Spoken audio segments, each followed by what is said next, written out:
Pengamat ekonomi energi dan pertambangan dari UGM, Fahmi Radhi merespons, dugaan permintaan fee yang dilakukan Menteri Investasi RI Bahlil Lahadalia. Bahlil dikabarkan oleh sebuah majalah nasional telah mematok upeti 25 miliar rupiah kepada pengusaha tambang yang ingin kembali mengaktifkan perizinannya. Kata Fahmi, jika memang terbukti maka tindakan Bahlil tersebut akan menyuburkan pertambangan ilegal, karena biasanya banyak dari perusahaan yang legal itu punya banyak jaringan pertambangan ilegal. Itu yang terjadi selama ini. Pertumbuhan tambang ilegal inilah yang merugikan negara, ujar Fahmi, Minggu, 10 Maret 2024. Fahmi menjelaskan, jika perbuatan itu memang dilakukan Bahlil, maka menyalahi kewenangannya sebagai Menteri Investasi karena yang dia tahu, dalam UU pihak yang berkewenangan memberikan izin dan mencabut adalah Kementerian ESDM. Kalau Bahlil dasarnya Kepres, Keputusan Presiden, Kepres, nomor 11 tahun 2021. Ini kan di bawah UU, ucapnya. Dengan kondisi tersebut, Fahmi pun mendorong KPK dan lembaga hukum terkait untuk berani menindak Bahlil. Jangan sampai kasus ini berlarut-larut tanpa ada aksi yang konkret. Saya berharap KPK dan aparat penegak hukum lainnya harus bertindak demi kepentingan negara. Tidak peduli siapapun yang melakukan dugaan tindakan, suap, itu harus ditindak, ungkapnya. Lantas jika memang terbukti dan Bahlil menjadi tersangka, kata dia, Presiden Jokowi harus memecatnya dari Kabinet Indonesia Maju. Hal ini juga berkaca pada kasus dugaan korupsi yang menjerat Menteri Sosial Juliari Batubara dan Menteri Pertanian Syahrul Yassin Limpo.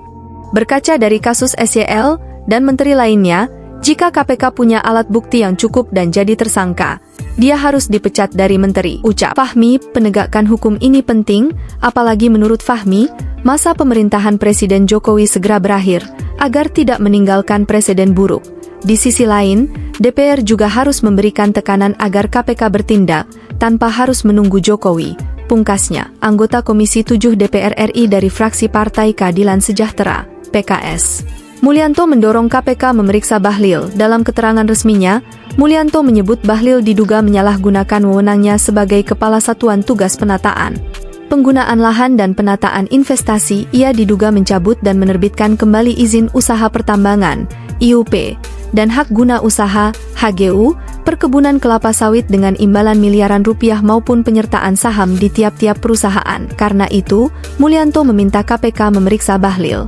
Harusnya tugas ini menjadi domain Kementerian ESDM karena UU dan Kepres terkait usaha pertambangan ada di wilayah kerja Kementerian ESDM bukan Kementerian Investasi, kata Mulyanto. Terlebih satuan itu dibentuk menjelang pemilihan presiden 2024.